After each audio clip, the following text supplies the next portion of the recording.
What's going on, guys? Noah Brewer here. If you don't remember, not too long ago I did a giveaway on my Instagram where I basically told people, tell me what kind of videos you want to see.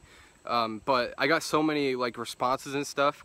I didn't want to make everybody wait for me to make an individual video on every single response. So basically what I did was I put them all together, and I'm going to be giving you short answers to the questions in this video. So this is basically a Q&A. I have a list of 10 questions that I'm going to be answering for you. I have 10 more for the next part, but yeah, I hope you guys enjoy.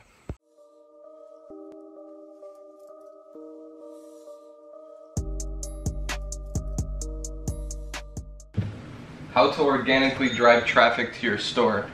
So I know a lot of my friends use Instagram marketing, like viral video marketing, stuff like that, where they'll just grow an Instagram following, and they do it the legit way. I'm not talking about buying followers and stuff, but you can find yourself a really good mentor for that. I don't personally do it a lot. As you know, I do Facebook ads and stuff, so don't really do that a lot, but so I'm just gonna move on. But that's a pretty good way, is Instagram. I've seen people grow plenty of six-figure stores just by that. How to turn $10 into $150 on your first try. So you don't. If you did it on your first try, good for you. You probably had a really good strategy, but never expect to do this. It's definitely possible. I've done it on a new store, but why would you want to do it on your first try? You gotta go through the numbers either way. It's not about getting it on your first try. It's about sticking with something that works until it works. So, how to make a six-figure income in less than a year. Basically what you got to do is you got to take a skill that you have, or you got to develop a skill and then duplicate it over and over again until you make six figures. You really want to increment it. You don't want to just try to make 8K a month right out the gate. You want to figure out, how do I make 1,000, and then basically do that 8 times a month. And you can scale it to as high as you want, six figures, multi six figures, whatever you want to do. Just don't expect it to be easy, and just have patience with it and let it kind of flow. So mindset on targeting. I have plenty of videos on this. Really just, you want to keep it common sense. You don't want to be too complicated with it. You don't want to try to get too smart with it. You want to keep it really common sense. So if you're selling a watch if you're selling a gold watch, you can target maybe people who are interested in gold and then narrow it down by watch. Or you can just target straight up watch. I've done that many times and it works. And it works really good. So that's basically my mindset with it, is just not getting too complicated with it, keeping it simple, and also paying attention to what's working. That's important as well. So how to pick your interests. So basically what I do is I'll put, let's use the watch example again. I'll put watch in, type it in, and then click it. And then I'll click a button called suggestions. If you're doing your targeting, it basically uses the insights tool to give you suggestions for things that are similar to watch. So that's a really good tool to use. Alright, so I had to come outside. It was way too hot in there, even though the view is nice. We still got a little bit of a view here, but so that was question number 5, how to pick your interests. Let's go. How to validate a product to test. So I'm not sure exactly what the person meant, but I'm kind of wondering, I'm just gonna treat this as if he meant how do you know that you should even test the product in the first place?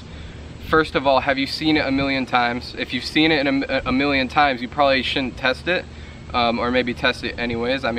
It's hard to say, because you really want to test it either way, whether what your opinion is. So, but one thing that I do care about a lot is you don't want a small margin. So if it's a $10 margin or $15 margin, I just throw it out the gate. I don't even test it.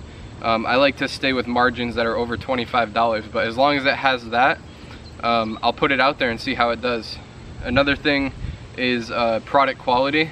If it's for example, if it's an electric scooter or something and it doesn't work, you're gonna have more problems than you are gonna make money, because it's just an electronic thing. So, and electronic things are not always bad, but you want to make sure that it's actual good quality product, because we do have electronics that we sell, but they're actually good quality, so it's not that big of a deal. The next question, how to scale on a budget. So this basically is part of the reasons why I built my entire strategy, because my mentor wasn't working with people who had a lot of money, so we would scale kind of slowly so that we can keep up with it. You know, Shopify and Stripe take 7 days to pay out. Sometimes even PayPal will hold your money for a little bit. So it's important to know that, and if you're just scaling really aggressively, you'll find yourself always chasing the payments, meaning like, you know, you have $1,000 day, but you're not going to get paid for that $1,000 until the next week. But Facebook wants that money right now. You know, you have to place the orders as well. So scaling a little bit slower is a little bit better if you have a smaller budget. And that's the way that I do it anyways. So the whole time it'll just pay for itself and you'll have positive cash flow. So I like doing it that way. Scaling on a budget, you really shouldn't have a budget in the first place because it's not that difficult to make money. I have plenty of videos on it, mowing lawns, like whatever you need to do it, just do it because it's totally worth it once you get out of that money trouble situation.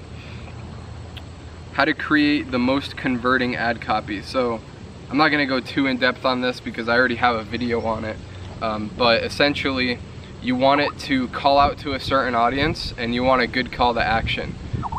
That's pretty much it. Like, there's other things that you might want, but you don't need to overcomplicate this part of doing Facebook ads because it's not as important as people make it seem. That's all I'm gonna say, but you can watch my other videos on that. How to target warm traffic. Okay, I made an entire series on this, a 3-part series called Retargeting 101. Go check that out if you want to learn how to target warm traffic and do it the right way. Because a lot of people talk about retargeting and they don't really do it. I mean, they do it right, but they don't. There's a lot that they're not doing that I've done that works really well. So running Instagram feed ads, same thing as running Facebook ads. You just choose the Instagram placement. Also Instagram stories, you can do those as well. They work. You know, if you're just looking for validation, whether they work or not, they definitely work. We have a profitable store right now who's only running Instagram story ads. We haven't even tested anything yet, so tested anything else yet, but Instagram feed ads, good. Instagram story ads, good. It just, no difference like with the video or the ad. Like, just use the same thing. A video just has to be less than a minute long, and you should be fine. Alright guys, so that was the video. I hope you guys really enjoyed it. I hope I gave a little bit of value on each subject. Like I said, there's a lot of videos that I have that go really in depth on a few of these things, so if you want to learn more, just watch my other videos. Part 2 should be coming soon, maybe in the next 3 or 4 days. I've been really busy lately taking on new clients and stuff, so keep an eye out, turn your notifications on, subscribe, do whatever you need to do to get reminded. But this is Noah Brewer, and I'm out. Peace.